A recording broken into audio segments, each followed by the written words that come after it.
Con questo tavolo abbiamo preso il bronzo all'IDA. È un premio americano, ne siamo orgogliosi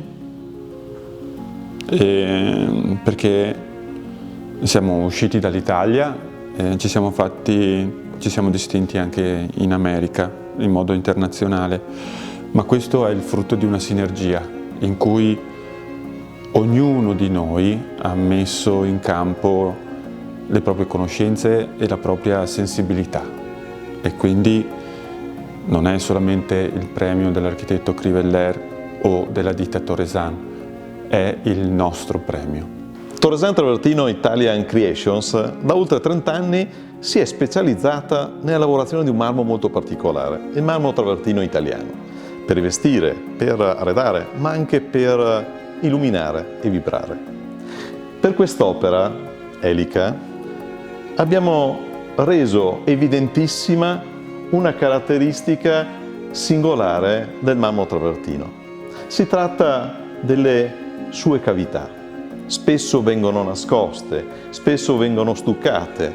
In quest'opera invece la scelta è stata quella di operare esattamente nella direzione opposta. Le cavità sono aperte.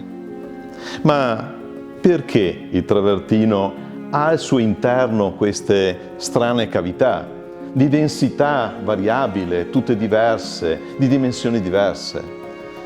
Non tutti lo sanno, il marmo travertino nasce nell'acqua, da elementi disciolti in un'acqua particolare. E queste cavità, in origine, ospitavano dell'argilla, del materiale organico che nel tempo se n'è andato per lasciare questi spazi vuoti. In Elica siamo riusciti a lavorare il marmo travertino in una lamina sottilissima, soli 2 mm, e a lavorare la superficie per creare un effetto che chiamiamo spesso effetto pelle, un effetto tattile singolare che sorprende chiunque entri in contatto con il marmo travertino lavorato e proposto in questo caso per realizzare le superfici del tavolo Elica. Il travertino nasce incrostando superfici e molto spesso nella sua formazione incorpora tutto ciò che cade all'interno della sorgente nel quale sta formandosi.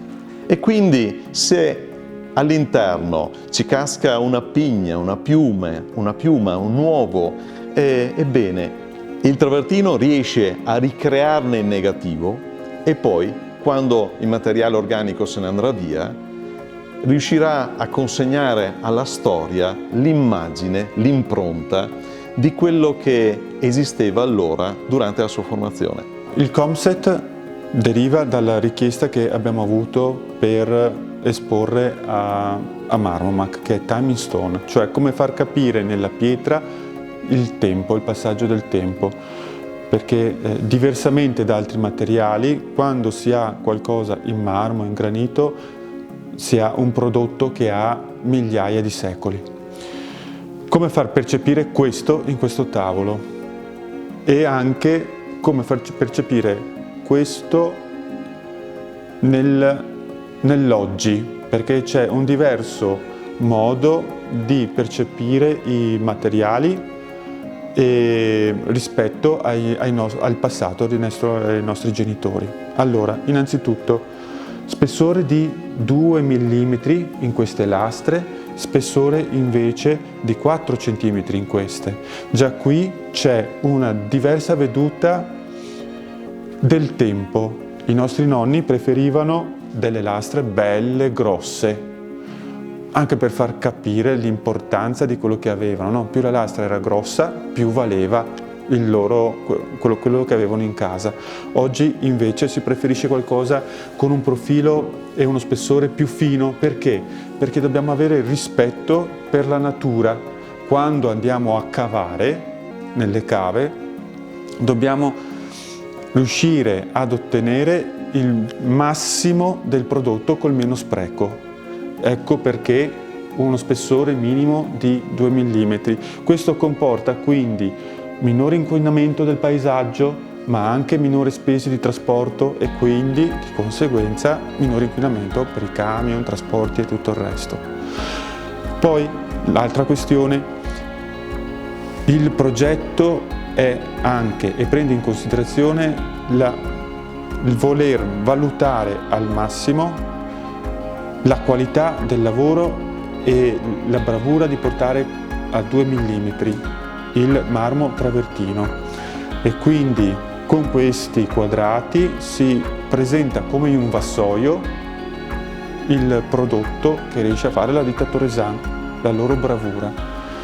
Qui poi entra la parte di design, perché vuol dire riuscire a ingegnerizzare il tavolo, fare tutto il pensiero della parte progettuale e quindi anche di conseguenza col maggior numero di pezzi fare il tavolo. Ecco perché i pezzi che vediamo qua sopra sono gli stessi che ci sono per le gambe del tavolo, uguali, stesse misure, sono interscambiabili.